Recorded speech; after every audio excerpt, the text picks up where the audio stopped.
40 कोटींच्या खंडणीसाठी बिल्डरच्या मुलाचं अपहरण. ओला कार बुकिंगने खंडणीखोरांची गाडी गोत्यात. अपहरण झाल्यापासून अवघ्या 12 तासात पोलिसांनी आरोपींचा माग काढत त्यांना बेड्या ठोकल्या आणि अपहरण झालेल्या मुलाचीही सुखरूप सुटका केली. अंबरनाथमध्ये एका बिल्डरच्या 20 वर्षीय मुलाचं तब्बल 40 कोटी रुपयांच्या खंडणीसाठी अपहरण करण्यात आल्याची धक्कादायक घटना घडली. यानंतर पोलिसांनी अतिशय वेगाने चक्रे फिरवत अवघ्या 12 तासात अपहरण केलेल्या मुलाची सुटका करत 10 अपहरणकर्त्यांना बेड्या ठोकल्या. पोलिसांच्या या वेगवान कामगिरीचं कौतुक होत आहे. अंबरनाथ पश्चिम भागात राहणाऱ्या एका बिल्डरचा 20 वर्षांचा मुलगा मंगळवारी 24 सप्टेंबर रोजी सकाळी घरातून त्याच्या स्विफ्ट कारने साईटवर जाण्यासाठी निघाला होता. यावेळेस त्याच्या मागावर असलेल्या अर्टिगा कारमधील अपहरणकर्त्यांनी गाडी आडवी लावून त्याचं अपहरण केलं. त्यानंतर त्याच्याच फोनवरून वडिलांना फोन लावत तब्बल 40 कोटी रुपयांच्या खंडणीची मागणी केली. या प्रकारामुळे धास्तावलेल्या वडिलांनी थेट पोलिसांकडे धाव घेत याबाबतची माहिती दिली. यानंतर पोलिसांच्या सांगण्यानुसार बिल्डर वडिलांनी अपहरणकर्त्यांची तडजोड करत खंडणीची रक्कम 40 कोटींवरून 7 कोटी आणि त्यानंतर 2 कोटीवर आणत पैसे देण्याची तयारी दर्शवली. त्यावर एक ओला कार बुक करून त्यामध्ये हे पैसे ठेवा आणि ती गाडी आम्ही सांगतो तिथे पाठवा अशी मागणी अपहरणकर्त्यांनी केली. ही ओला गाडी अंबरनाथ MIDC, नेवाळी नाका आणि तिथून कटई नाक्याला अपहरणकर्त्यांनी बोलावून घेतले. मात्र पोलिसांनी सापळा रचल्याचा संशय आल्यामुळे अपहरणकर्त्यांनी पैसे नको असल्याचं सांगत संपर्क बंद केला.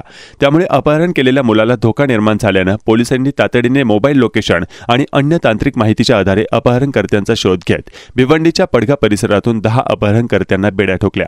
तर याच परिसरातील पिसे धरण भागातून अपहरत मुलाचीही पोलिसांनी सुटका केली.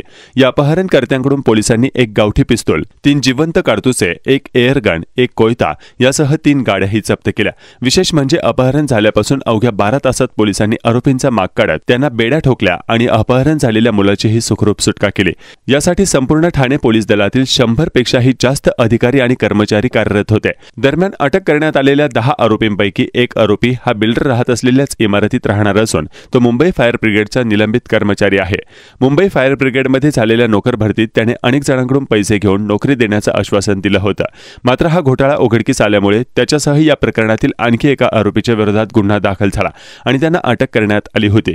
या प्रकरणात सध्या हे दोघेजण जामिनावर असून ज्यांच्याकडून पैसे घेतले त्यांना ते परत करण्यासाठी त्यांनी हा सगळा अपहरणाचा डाव रचल्याचं पोलिसांनी सांगितलं. धक्कादायक बाब म्हणजे त्याला नोकरीसाठी पैसे दिलेल्या 3 तरुणांनीही आपले पैसे परत मिळण्याच्या आशेने अपहरण प्रकरणात त्याची साथ दिली. मात्र हा डाव पोलिसांनी हाणून पाडल्यामुळे या सर्वांची रवानगी आता जेलमध्ये झाली आहे. कल 10:30 बजे एक गुना दाखिल हुआ था. उसमें पुलिस ने क्विक रिस्पांस करके बढ़िया कोऑर्डिनेशन रख के जो विक्टिम था उसको सेफली रिकवर किया है. 10 आरोपियों को अरेस्ट किया है.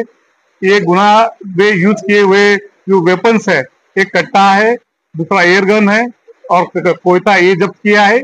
3 व्हीकल जब्त किए हैं और सभी के सभी आरोपी अरेस्ट किए हैं.